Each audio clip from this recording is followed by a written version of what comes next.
What if Darth Vader killed Palpatine earlier? Let's explore the depths of this scenario in the video.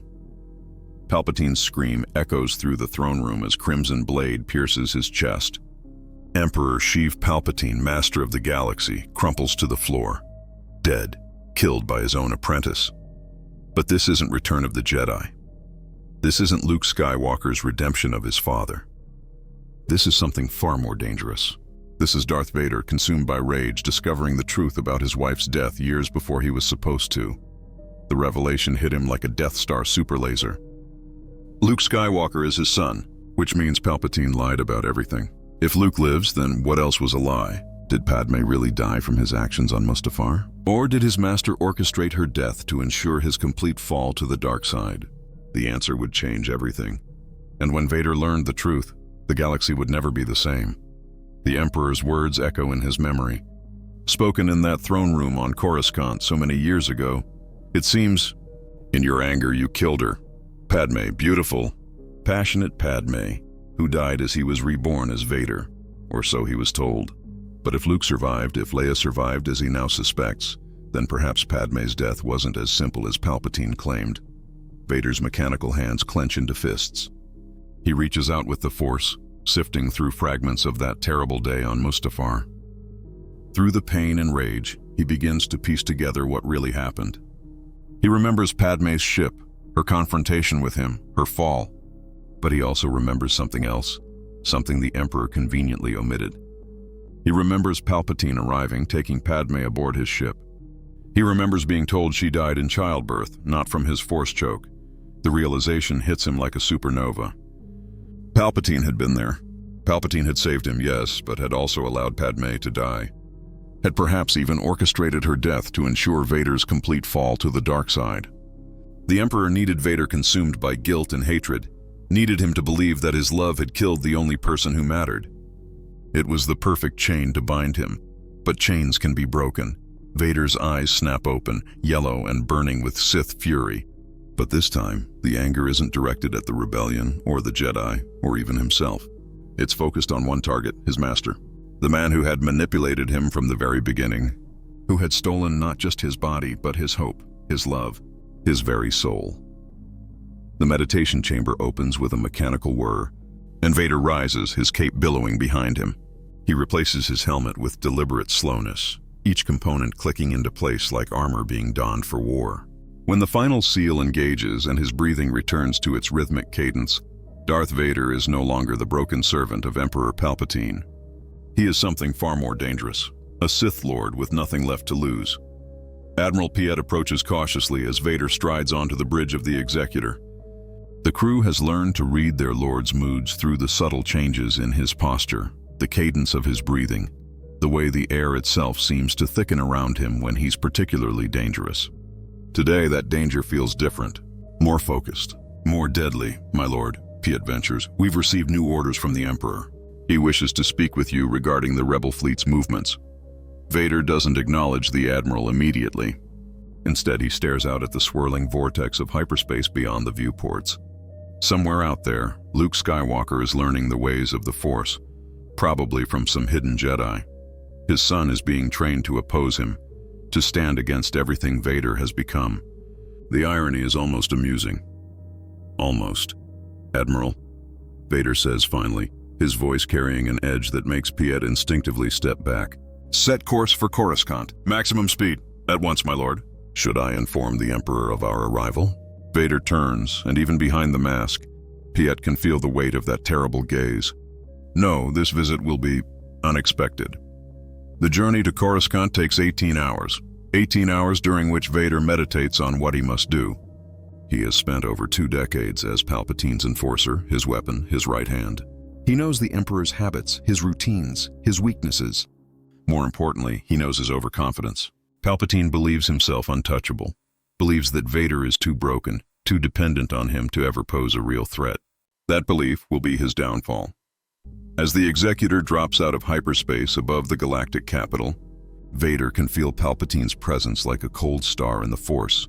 The Emperor is in his throne room, as he always is during the early evening hours, reviewing reports from across the galaxy, planning his next moves in the great game of power. He's alone except for his royal guards. those crimson-clad sentinels who believe themselves invincible. Vader will disabuse them of that notion. The Imperial Palace rises from Coruscant's surface like a metallic mountain, its spires piercing the orange-tinged sky. Vader's shuttle glides through the familiar approach patterns, past the massive turbo-laser batteries and shield generators that protect the Emperor's seat of power. The pilot, a veteran Imperial officer, has made this journey countless times, but today something feels different. Lord Vader hasn't spoken during the entire descent, hasn't given any orders or acknowledged any communications. He simply sits in his meditation pose, as still as a statue carved from black stone. The shuttle touches down in the Imperial hangar with barely a tremor. Vader rises without a word and strides down the boarding ramp, his cape flowing behind him like a shadow-given substance. Stormtroopers snap to attention as he passes, but he doesn't acknowledge them. His mind is focused on one thing: reaching the throne room. The turbo lift carries him up through the heart of the palace, past floors containing everything from strategic command centers to Palpatine's private archives. Vader has traveled this route thousands of times, but never with such purpose. Never with such certainty about what must be done. As the lift climbs higher, he reaches out with the Force, probing ahead, sensing the familiar presences in the throne room above. Palpatine is there, reviewing something on a datapad. 6 royal guards stand at their posts around the chamber's perimeter. 2 more are stationed outside the massive doors. Vader catalogs each presence, each potential threat. The guards are skilled, fanatically loyal, and absolutely expendable. The turbo lift opens with a soft chime, revealing the antechamber to the throne room. 2 royal guards immediately step forward, their red armor gleaming under the harsh lights. Their faces are hidden behind their helmets, but Vader can sense their alertness, their readiness to defend their Emperor against any threat. "Lord Vader," one of them speaks, his voice mechanically altered by his helmet's vocalizer. "The Emperor is not expecting you." "He will see me," Vader replies, continuing forward without slowing. The second guard moves to block his path, one hand moving toward the Force pike at his side. "My lord, we must announce you first. Protocol requires—" The guard's words are cut off as invisible fingers close around his throat. He claws at his neck, his feet leaving the ground as Vader lifts him into the air with the Force. The second guard immediately draws his weapon, but Vader's lightsaber ignites with a snap hiss, the crimson blade punching through the guard's chest before he can bring his pike to bear. The first guard continues to struggle against the Force choke, his armor systems beeping warnings as his oxygen levels drop. Vader watches dispassionately for a moment, then clenches his fist. The guard's neck snaps with a wet crack, and his body falls to the floor like discarded refuse.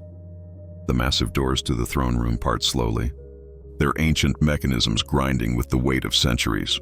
Beyond them, the throne room stretches out like a cathedral of power, its vaulted ceiling disappearing into shadows above.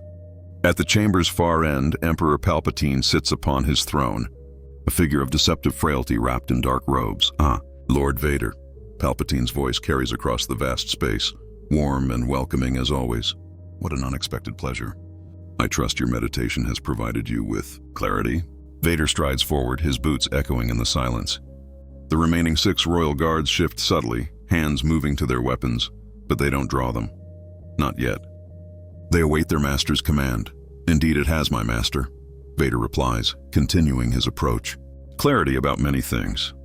Palpatine's yellow eyes glitter with interest. "Oh, and what revelations has the Force shown you?" Vader stops at the base of the throne steps, close enough now to see the details of his master's ancient face, the network of scars left by his own reflected lightning so many years ago. "It has shown me the truth about my wife's death." The temperature in the throne room seems to drop several degrees. Palpatine's expression doesn't change, but Vader can sense the slight shift in his presence, the way his attention sharpens like a blade being drawn. "Your wife died on Mustafar, my friend," Palpatine says softly. "Killed by your anger, your pain. We have discussed this many times." "Have we?" Vader steps closer, his hand moving to his lightsaber hilt. "Because I remember differently now. I remember you arriving at Mustafar. I remember you taking her aboard your ship. I remember you telling me she died in childbirth, not from my actions." The royal guards tense, sensing the growing danger, but still they wait. Palpatine raises a withered hand, a subtle gesture that keeps them in place. Memory can be unreliable, especially when clouded by pain and trauma. the Emperor says, his voice taking on the persuasive tone he's used so effectively for so many decades. You are dying, my friend. Your recollections of those final moments are naturally confused. Confused, Vader repeats, his breathing growing heavier. Like my confusion about having a son? Like my confusion about there being survivors of my actions? Now Palpatine's mask slips just for a moment. His eyes narrow and Vader catches the faintest flicker of uncertainty in the Force. The Emperor recovers quickly, but it's too late. The admission is written in the suddenly still air between them. Ah, Palpatine says, settling back in his throne. Young Skywalker, yes, I sensed that meeting might complicate matters. But surely you understand why I kept this information from you. You were not ready. The knowledge would have weakened you, made you less effective. Less controllable, you mean? Palpatine chuckles, the sound echoing off the throne room's walls like the laughter of a corpse. Control, my dear Vader. Everything I have done has been for your benefit, to make you strong, to help you embrace your destiny. My destiny. Vader's voice rises, carrying decades of suppressed rage. My destiny was to live happily with my wife and children. My destiny was to bring balance to the Force as the Jedi believed. My destiny was anything but this. He gestures at his mechanical body, his life support systems. Your destiny, Palpatine says, rising from his throne with deliberate slowness, was to serve me. To be the weapon that would forge a new order in this galaxy.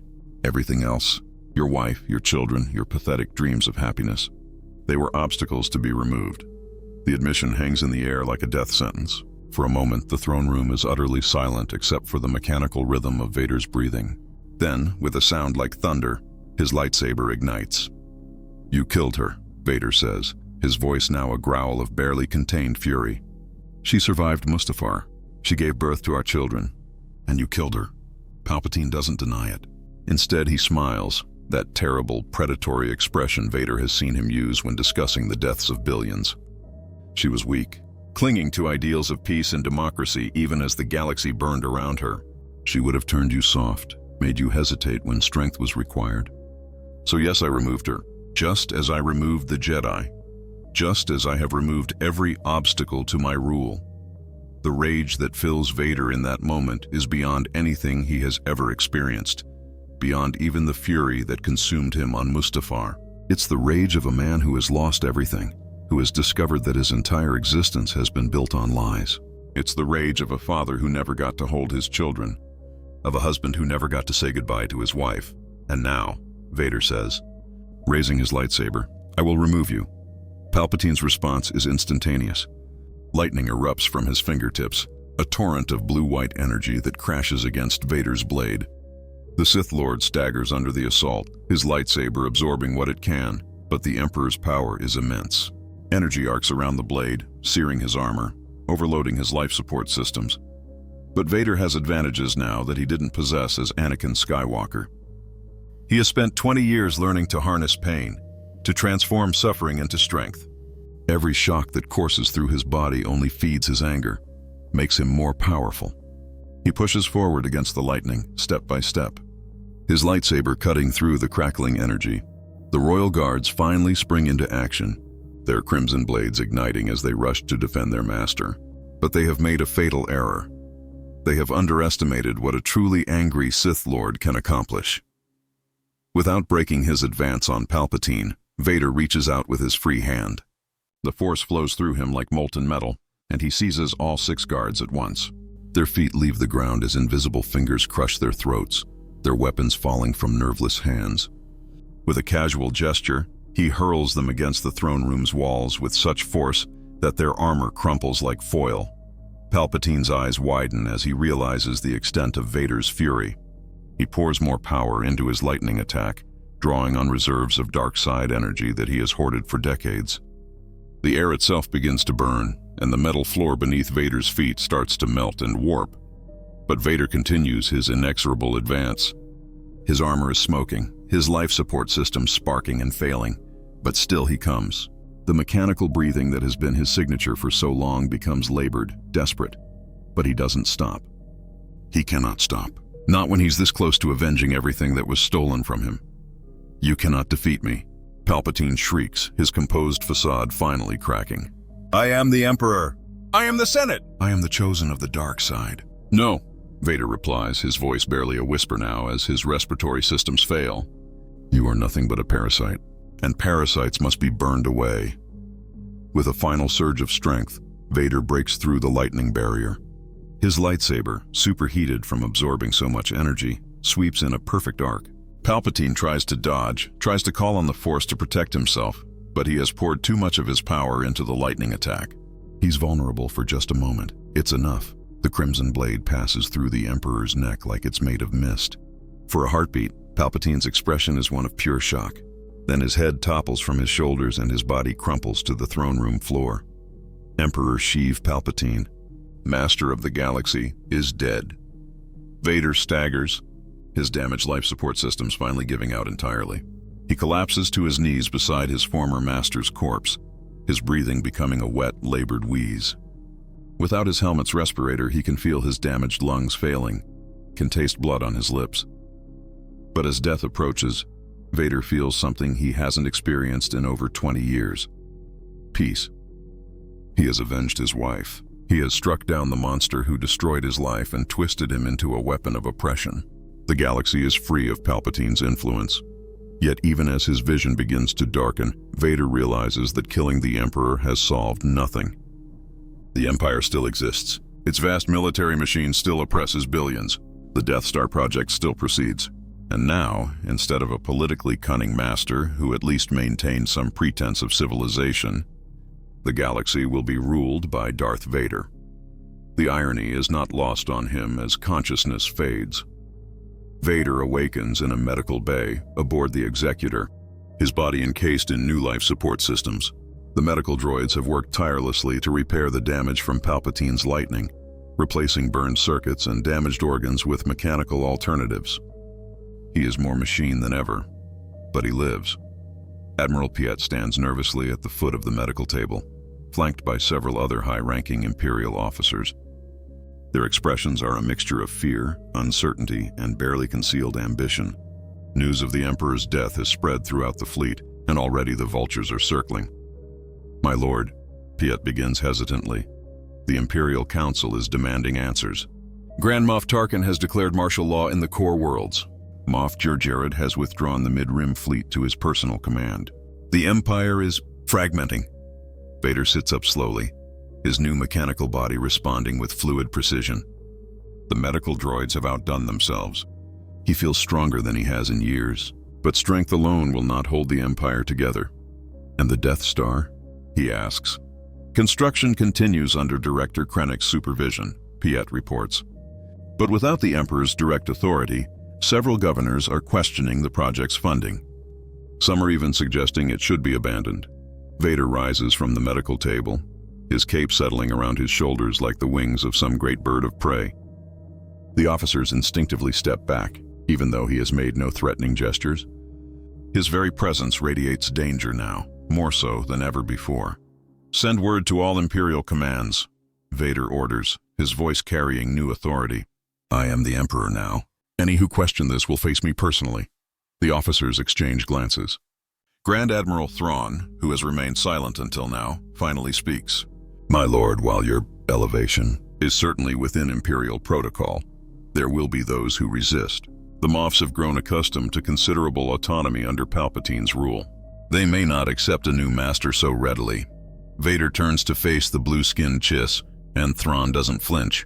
The Admiral is one of the few Imperial officers Vader respects, a brilliant tactician who has never failed him in battle. Then they will be replaced. Vader states simply, The Empire requires order, Admiral. I will provide it, of course, my lord. But I would suggest caution. The rebellion will undoubtedly attempt to exploit any internal divisions. And there are reports that several planetary governors are already declaring independence. Vader considers this. Palpatine's death has created a power vacuum, and nature abhors such things. Already the galaxy is fracturing along the fault lines that the Emperor's iron grip had previously held together. Without political finesse or the complex web of corruption and favors that maintained Palpatine's rule, Vader will have to rely on fear and force. Perhaps that's for the best. Admiral Ozzel, Vader addresses another officer, who straightens nervously. Take the Devastator and the Third Fleet to the Corellian system. Governor Adelhard has declared Corellia's independence. Remind him of his loyalty to the Empire. At once, my lord. What are my rules of engagement? Total. Vader's reply is cold and final.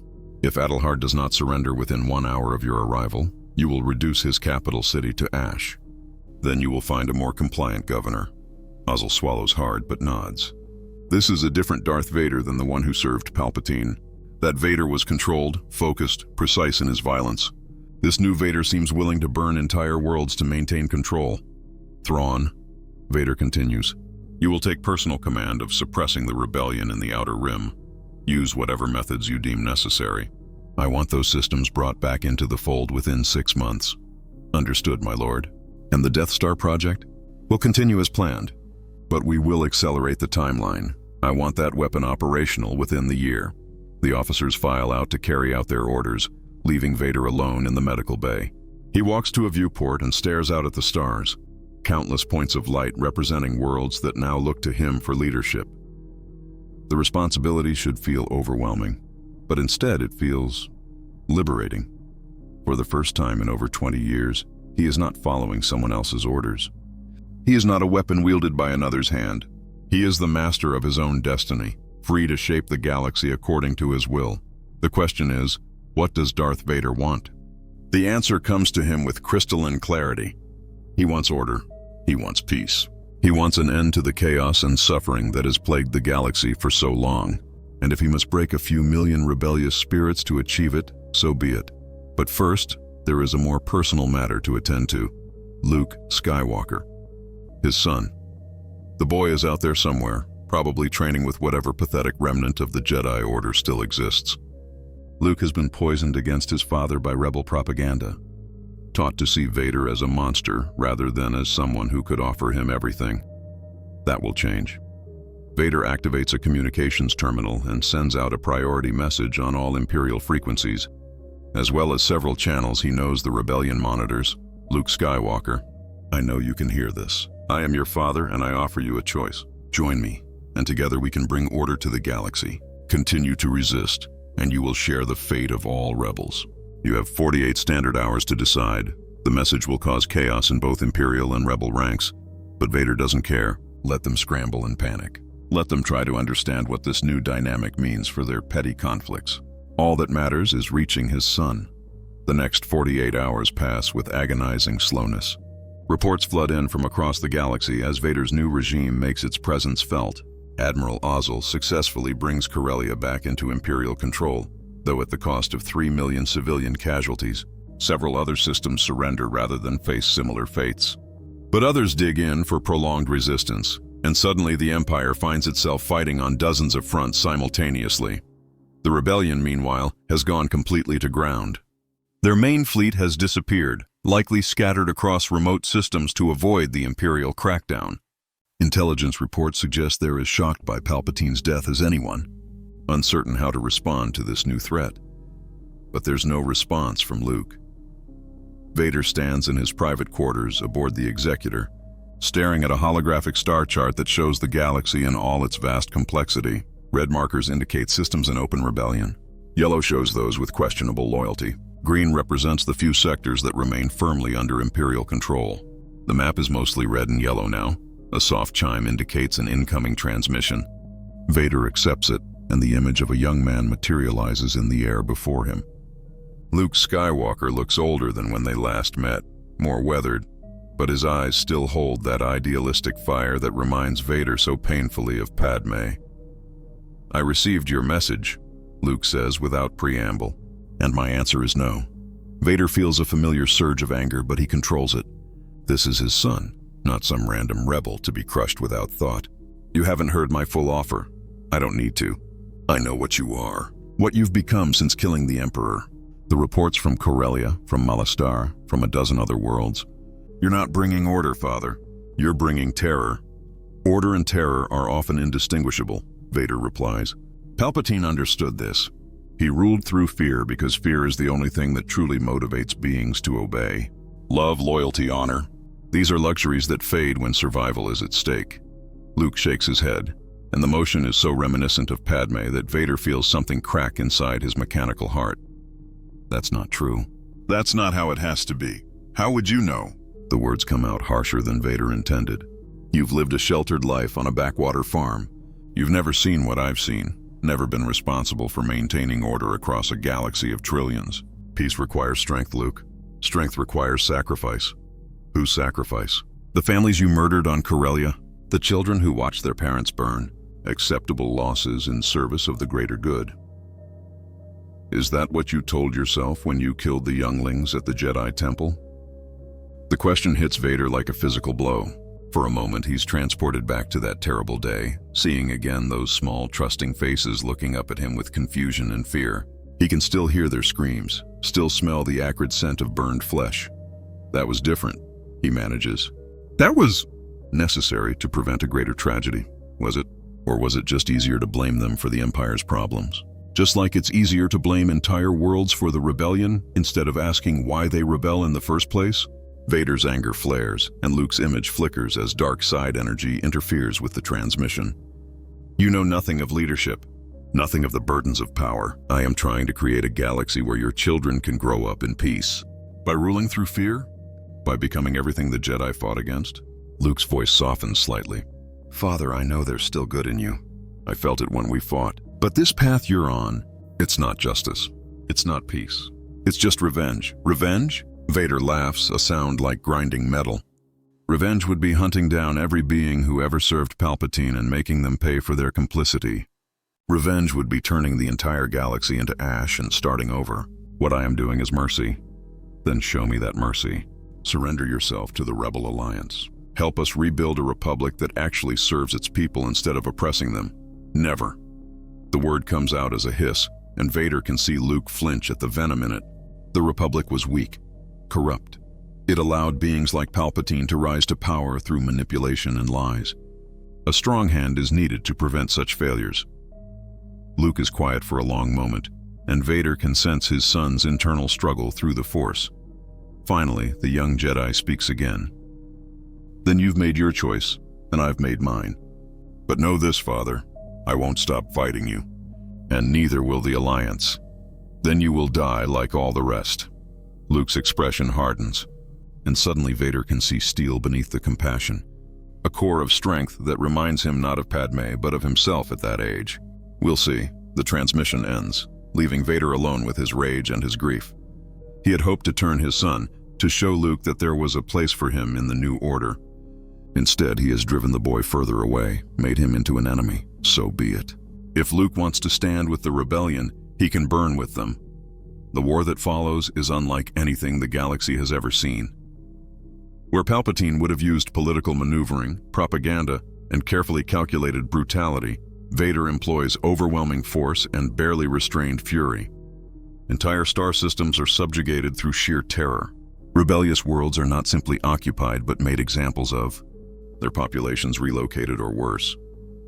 The Death Star's construction is completed ahead of schedule as Vader pours unlimited resources into the project. When it comes online, he doesn't test it on an asteroid or some uninhabited moon as Palpatine had planned. Instead, he uses it on Sullust, a major industrial world that had declared its independence from the Empire. The planet's destruction is broadcast across every Imperial communication channel. The message is simple: submit or be destroyed. Many worlds surrender immediately, but others, perhaps inspired by the rebellion's example, dig in for prolonged resistance. The galaxy fractures into a three-way conflict: Vader's iron-fisted empire, the increasingly desperate Rebel Alliance, and various independent factions trying to carve out their own territories in the chaos. Luke Skywalker becomes the symbol of resistance against Vader's tyranny. Where once the rebellion fought to restore the Republic, now they fight simply to survive against an enemy who shows no mercy. Luke's Jedi training progresses rapidly under the pressure of constant warfare, and he begins gathering other Force-sensitive individuals to his cause. The final confrontation comes 3 years after Palpatine's death. Vader has tracked the main Rebel fleet to the Endor system, where they're attempting to destroy the second Death Star before it can become operational. But this time, there are no Ewoks to help them, no convenient thermal exhaust ports to exploit. This Death Star was designed by Vader himself, and it has no weaknesses. The Rebel fleet is trapped, caught between Vader's massive armada and the Death Star's super laser. In desperation, Luke leads a small strike team in an attempt to board the space station and destroy it from within. It's a suicide mission, and everyone knows it. But Luke has a different plan. He's not coming to destroy the Death Star. He's coming to face his father one final time. They meet in the Death Star's throne room, a chamber Vader has designed as a monument to his own power. Unlike Palpatine's ostentatious display, this room is stark and utilitarian, reflecting its master's mechanical nature. No windows, no decorations, just cold metal and harsh lighting. "So," Vader says as Luke enters, flanked by a handful of surviving rebel soldiers, "You've come to die. I've come to save you," Luke replies, igniting his lightsaber. The blade is blue, like his father's once was. "And if I can't do that, then yes, I've come to die." The battle that follows is nothing like their previous encounters. Both father and son have grown in power, but in different directions. Vader fights with the cold precision of a machine, every strike calculated for maximum efficiency. Luke fights with passion and hope, channeling not just his own strength, but the collective will of everyone counting on him. Around them, the space battle rages. The Death Star's super laser fires again and again, each shot destroying another rebel capital ship. But the Alliance fights on, knowing that retreat means extinction. Inside the throne room, Luke gradually gains the upper hand. Not through superior skill, but through something Vader has forgotten how to access: hope. Luke still believes his father can be saved, still fights to redeem rather than destroy. That belief gives him strength even as Vader's mechanical fury begins to overwhelm him. But as the duel reaches its climax, Vader makes a terrible discovery. Luke is not alone. Through the Force, he can sense others. Leia, though she doesn't yet know her heritage. Other Force sensitives Luke has gathered. Even the spirits of dead Jedi somehow lending their strength to the boy. It's then that Vader realizes the truth. Luke represents something he can never defeat. Not skill, not power, but hope itself. The belief that things can be better, that the galaxy doesn't have to choose between chaos and tyranny. In that moment of realization, Vader hesitates. His lightsaber wavers and Luke's blade finds its mark, piercing the life support systems that have kept him alive for so long. As Vader falls to his knees, his breathing becoming labored once again, he looks up at his son. Luke's face is streaked with tears, not of victory, but of grief. "I'm sorry," Luke whispers.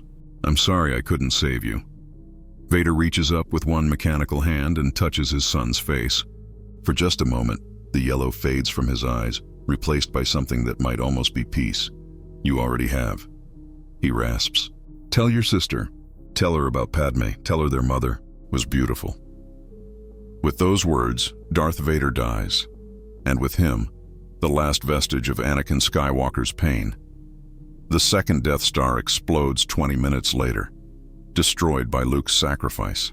The young Jedi detonates the reactor core manually, choosing to die with his father rather than escape to continue the cycle of violence. With Vader dead and his superweapon destroyed, the Empire fragments completely. Some sectors rally around surviving Moffs and Admirals, creating smaller Imperial states. Others declare independence or join the rebellion. The galaxy descends into decades of warfare as various factions struggle for control. But slowly, gradually, Luke's sacrifice begins to mean something.